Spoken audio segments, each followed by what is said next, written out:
எல்லோருக்கும் வணக்கம்.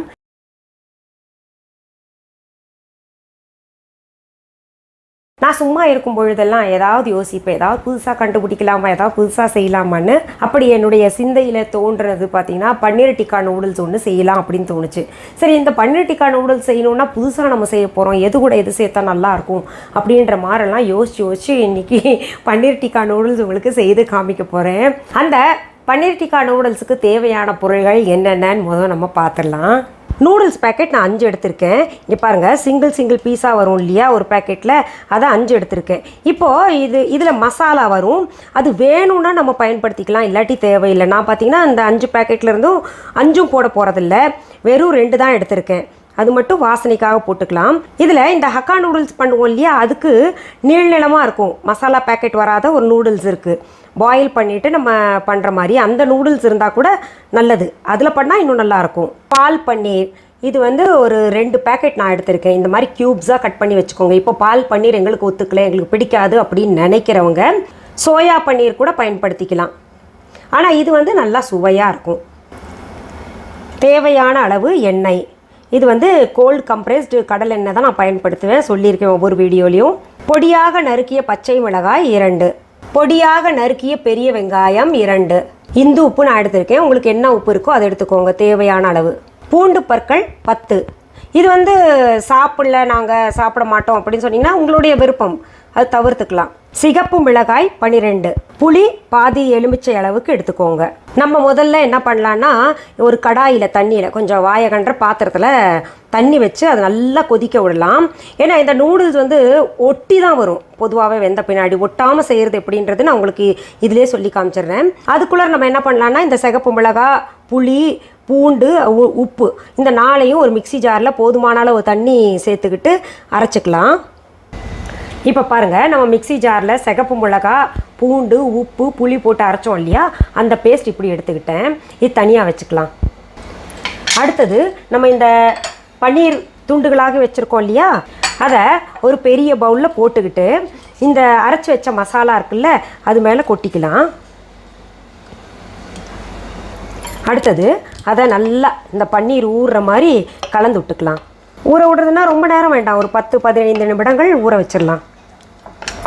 இப்போ உங்களுக்கு இது தண்ணி நிறையா விட்டு அரைக்கல, தண்ணி சேர்க்கலாமா அப்படின்னு கேட்டிங்கன்னா தண்ணி சேர்க்காதீங்க, கொஞ்சம் எண்ணெய் போட்டு வச்சுக்கோங்க. அப்போ நம்ம இந்த தவாவில் வச்சு பொரிக்கும்போது அது ஒட்டாமல் இருக்கும்.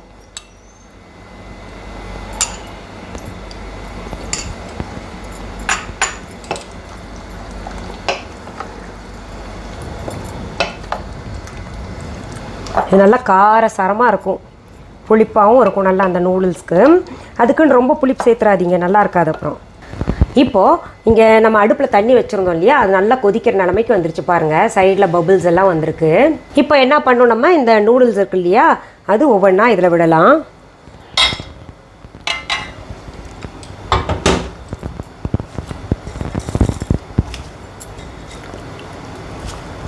இப்போ இந்த நூடுல்ஸ் குழையாமல் இருக்கிறதுக்கு, ஒன்றோட ஒன்று ஒட்டாமல் இருக்கிறதுக்கு நம்ம ஒரு டீஸ்பூன் போல் எண்ணெய் ஊற்றிக்கலாம்.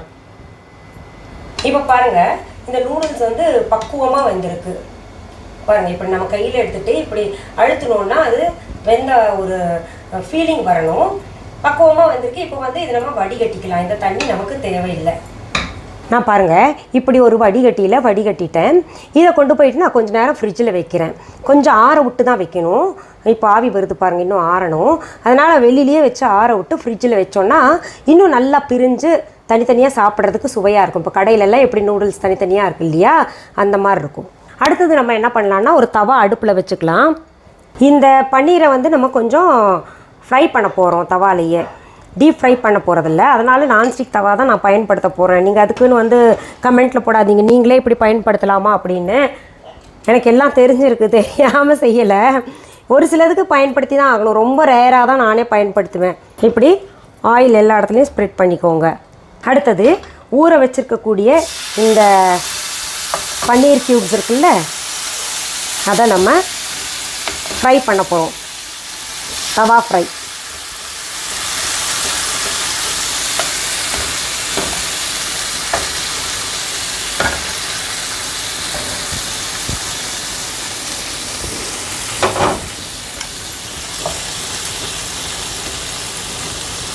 மிதமான தீ வச்சு தான் நம்ம செய்யணும்.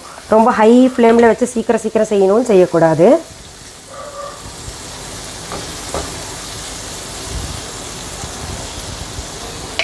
இதை கொஞ்சம் எண்ணெய் லேசாக விட்டு இப்போ நம்ம வந்து ஃப்ரை பண்ணணும். பாருங்கள், நல்லா அந்த தண்ணியாக இருக்கக்கூடிய அந்த மசாலா பொருள் எல்லாம் கொஞ்சம் கெட்டியாகி அப்படியே ஒட்டிக்கும் பன்னீரில்.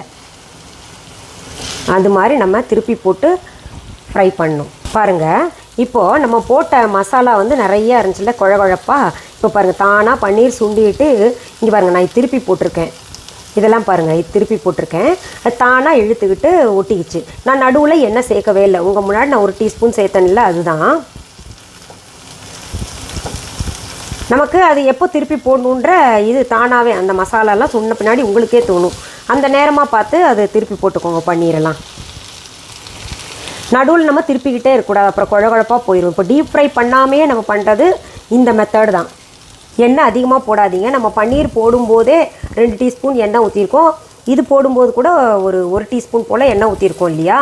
இப்போது இதுவே பார்த்திங்கன்னா நான்ஸ்டிக் தவான்றனால நமக்கு எண்ணெய் அதிகமாக தேவைப்படலை. நம்ம சாதாரண தவா பயன்படுத்தினா கொஞ்சம் அதிகமாக தேவைப்படும். எண்ணெய் ஒட்டாமல் வரணும் இல்லையா, அது நீங்கள் பார்த்துக்கோங்க. நான் மொத்தமாக ஊற வச்ச பன்னீர் துண்டங்கள் நான் 2 முறை போட்டு நல்லா வறுத்து எடுத்துருக்கேன். இந்த ரோமியோ பாருங்கள், நான் எங்கே இருக்கேனோ அங்கே தான் இருப்பான். வெளியில் ஒரு நாய் கத்துச்சு, அதுக்கு இவனும் சேர்ந்து கத்துறான். இப்போ பாருங்கள், ரொம்ப பக்குவமாக வறுத்துருக்கோம். இதுக்கு மேலே நம்ம வச்சோன்னா தீஞ்சு போயிடும். இதை நீங்கள் அப்படியே ஸ்நாக்ஸாக கூட சாப்பிட்லாம். இப்போ தான் என் மகன் வந்து சொல்லிட்டு போனாங்க, இந்த மாதிரி ஸ்நாக்ஸாக சாப்பிட்டா இன்னும் நல்லா இருக்கேம்மா அப்படின்னு. இது புதுசாக நேற்று தாங்க இந்த ரெசிபி கண்டுபிடிச்சேன். நான் சும்மா உட்காந்துருக்கும் போது ஏதாவது செய்யலாமே வித்தியாசமாக, நம்ம எல்லாருமே வீட்டில் இருக்காங்க இப்போது அப்படின்னு சொல்லிட்டு நேற்று சும்மா உட்காந்துருக்கும் போது இது கண்டுபிடிச்சேன் இந்த ரெசிப்பியை. இப்போது நான் இது வந்து ஒரு பவுலில் மாற்றிடுறேன். இப்போ பாருங்கள், அடுப்பில் வாணலி வச்சுருக்கேன். வாணலி சூடாயிருச்சு. தேவையான அளவு எண்ணெய் ஊற்றிக்கலாம்.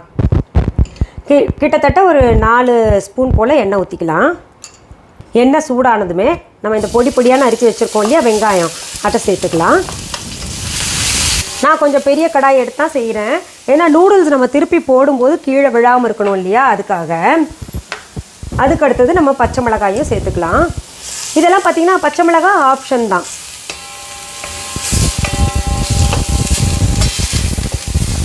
இப்போ பாருங்கள், வெங்காயத்தை நல்லா வதக்கிட்டேன். இதில் நம்ம நூடுல்ஸ் சேர்த்துக்கலாம். இதில் வேணுங்கிறவங்க மஞ்சத்தூள் சேர்த்துக்கலாம். அந்த நம்ம இது கூட பொடி சேர்த்து பார்ப்போம். நல்ல கலர் வரலன்னா, அந்த நூடுல்ஸ் பேக்கெட்டில் வரும் இல்லையா பொடி, அது சேர்த்து பார்ப்போம். நல்ல கலர் வரல அப்படின்னா நம்ம கொஞ்சம் மஞ்சத்தூள் கூட சேர்த்துக்கலாம்.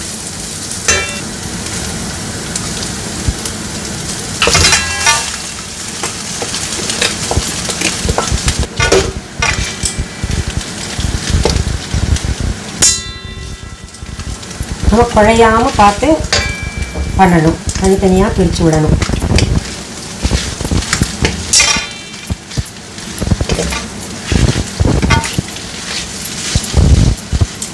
இப்போ நூடுல்ஸ் பேக்கெட்டில் இருக்கக்கூடிய மசாலாவை சேர்க்குறேன். ரோமியோ சத்தம் போடாதீங்க. பாருங்கள், அந்த பவுடரை சேர்த்துருக்கேன். இப்போ கலந்து பார்ப்போம் நம்ம. எனக்கு இந்த நிறம் போதும்னு தோணுது.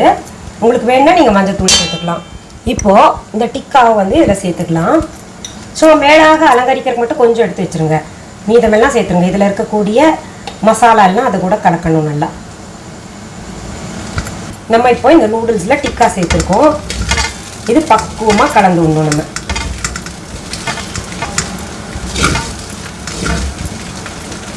இதை அடுப்பை அணைச்சிட்டு கூட நம்ம கலக்கலாம். இப்போ உங்களுக்கு புரிஞ்சிருக்கும் நான் ஏன் வந்து கலர் எதுவும் சேர்க்கல, மிளகாத்தூள் எல்லாம் போடலன்னு. ஏன்னா அது வந்து லைட் கலராக இருந்தால் தான் இது பார்க்கறதுக்கு நல்லாயிருக்கும். கொஞ்சம் டார்க்காக அங்கங்கே நம்ம எப்போவுமே சமைக்கிறதுல அதெல்லாம் கூட பார்க்கணும். கலர், டெக்ஸ்சர் எல்லாம் பார்த்து செஞ்சால் தான் பிள்ளைங்களுக்கு பிடிக்கும். இப்போ நம்ம பன்னீர் டிக்கா நூடுல்ஸ் செஞ்சதில் பார்த்திங்கன்னா ரொம்ப கலர்ஃபுல்லாக நல்லா இருக்குது. சிம்பிளானது தான். நிறைய பேர் நினைப்பீங்க, மேடம் நூடுல்ஸ் எல்லாம் சாப்பிடக்கூடாதுன்னு சொல்கிறாங்களே, நீங்கள் இது செய்து காமிக்கலாமா அப்படின்னு நினைப்பீங்க. எப்போவாவது நம்ம சேர்த்துக்கிறதுல தவறு கிடையாது. இன்னொன்று, நம்ம பிள்ளைங்களுக்கு அது பிடிக்குது. வெறும் நூடுல்ஸாக கொடுத்தா அதில் சத்து எதுவும் இருக்காது. இது போல் நம்ம வந்து பன்னீர் சேர்த்து, அது ப்ரோட்டீன் இல்லையா பன்னீர், அதனால் அது சேர்த்து கொடுத்தோன்னா ரொம்ப நல்லது. இப்போ சரி, இப்போது நான் பன்னீர் டிக்கா நூடுல்ஸ் உங்களுக்கு சாப்பிட்டு காமிக்க போகிறேன். பிள்ளைங்களுக்கெல்லாம் ரொம்ப பிடிக்கும். அதுக்காக தான் நான் செஞ்சு காமிச்சேன்.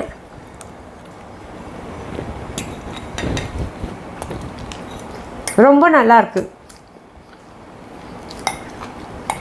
அதாவது இதில் இருக்கக்கூடிய பன்னீர் இருக்கு இல்லையா, அதுவே பார்த்தீங்கன்னா நீங்கள் ஸ்நாக்ஸாகவும் சாப்பிட்லாம். ரொம்ப சுவையாக இருக்கும். சரி, மீண்டும் அடுத்த பதிவில் வேறு ஒரு நல்ல தலைப்போடு உங்களை எல்லாம் சீக்கிரத்தில் சந்திக்கிறேன். அது வரைக்கும் நன்றி, வணக்கம். அன்பான வாடிக்கையாளர்களே, உங்கள் விஹா ஸ்டோரில் பூஜை பொருட்கள், சிலைகள், ராசிக்கற்கள், வாஸ்து பொருட்கள், விதைகள், பாரம்பரிய அரிசி வகைகள், சிறுதானியங்கள், ஆர்கானிக் பொருட்கள், மூலிகை எண்ணெய், மளிகை பொருட்கள், மரச்செக்கு எண்ணெய், மரப்பொருட்கள், வெள்ளி ஆபரணங்கள், கிஃப்ட் ஆர்டிகல்ஸ், காட்டன் மற்றும் பட்டு புடவைகள், காட்டன் சுடிதார்கள், பட்டு பாவாடை, குழந்தைகளுக்கான விளையாட்டு பொருட்கள், ஹை குவாலிட்டி இமிடேஷன் நகைகள், வீட்டு உபயோக பொருட்கள், ஜூட் பேக்ஸ், ஹேண்ட்மேட் சோப்ஸ், அழகு சாதன பொருட்கள், சிறுதானிய பிஸ்கெட்டுகள், ஹோம் அப்ளையன்சஸ், இன்னும் பற்பல பொருட்கள் விற்பனைக்குள்ளது. விஹா ப்ராடக்ட்களை நீங்கள் வாங்க விரும்பினால் அது எங்களுடைய viha.online வெப்சைட் மற்றும் சென்னை ராஜா அண்ணாமலைபுரத்தில் உள்ள எங்கள் விஹா ஸ்டோரில் மட்டுமே கிடைக்கும் என்பதை தெரிவித்துக் கொள்கிறோம். வேறு எந்த ஆன்லைன் வெப்சைட்களிலும் விஹா ப்ராடக்ட்கள் விற்பனைக்கு கிடையாது என்பதை நீங்கள் கவனத்தில் கொள்ள வேண்டும்.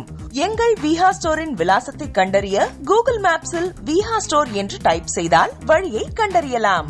www.viha.online வெப்சைட்டிலும் விஹா ஸ்டோரின் அட்ரஸ் உள்ளது.